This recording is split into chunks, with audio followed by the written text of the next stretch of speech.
I really didn't know how to start this video, and I watched an entire Scott the Woz video on digital only consoles. I knew in my mind I already wanted to make something about the preservation of media and the preservation of video games specifically in this day and age, but it's kind of a weird subject. And I say weird because I myself am, I guess, actively not participating in the preservation because of the system I use. I play my games on a computer where everything is already digital. And I think the last time I bought any physical copy of something was probably like 2012 or something. I do enjoy playing games from my childhood and things I grew up with. Thankfully, everything that I want to play is available on Steam or otherwise, but that can't be said for everything, obviously. I saw this post on Reddit that I didn't actually read because I went straight to the comments, and one of them said that Transformers Devastation is not available on digital storefronts, and I didn't even know what the fuck that was.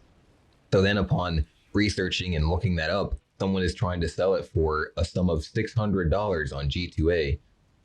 I guess even though you can't purchase it on the Steam storefront, you can still get a key for it because it was discontinued.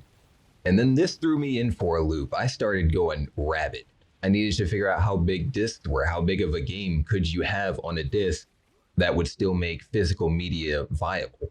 Obviously, with technology, things can improve if we put the time into it, but they aren't improving physical media. I don't know if you could tell. The largest a Blu-ray disc can hold, and that's what they use for video games, is 100 gigabytes, and that can hold half of a Call of Duty now.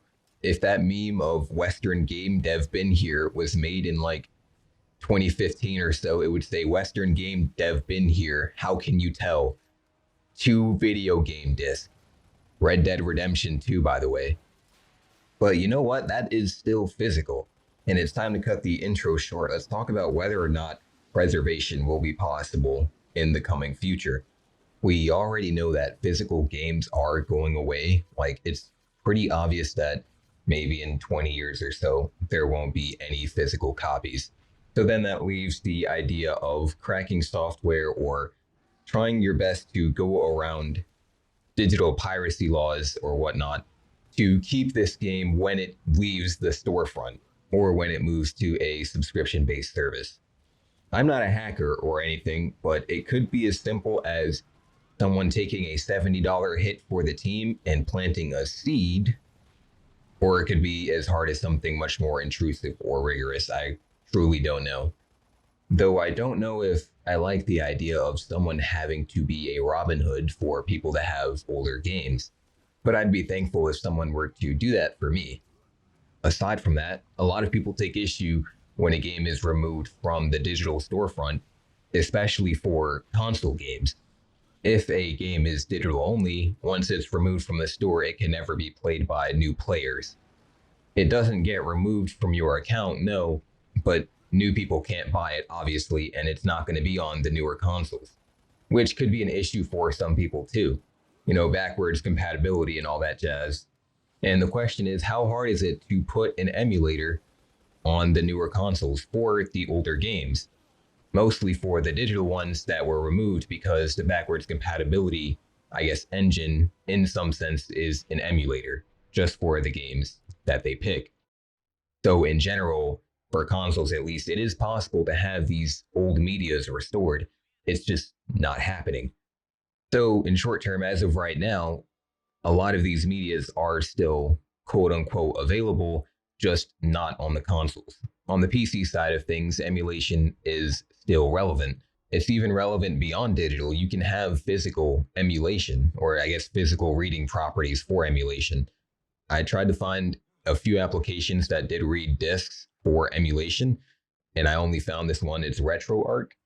I guess because a lot of people say that you should instead rip the disc rather than continuously read it because they're prone to scratches and stuff. It can get damaged. So the preservation is there for right now. So long as things keep going this way and moving forward into more digital medias, I think emulation will just become more popular, forcing people to either buy computers for emulation purposes or pay very inflated prices for having their old games and systems. which may get even worse because we're seeing companies shut down emulators for threat of piracy when games are getting scalped. I can't imagine paying $25 for Pokemon Soul Silver when the game was made in 2009. And that's just the lowest offering. Looking at these other ones that are saying tested and authentic, it makes me feel like this $25 one is a fake. And these $100 purchases are the real deal. Anyway, that's all I have for this video. I want to make another one on digital ownership because I didn't really talk about that here. This video is already long enough. Thank you guys so much for watching, and hopefully I'll see you soon.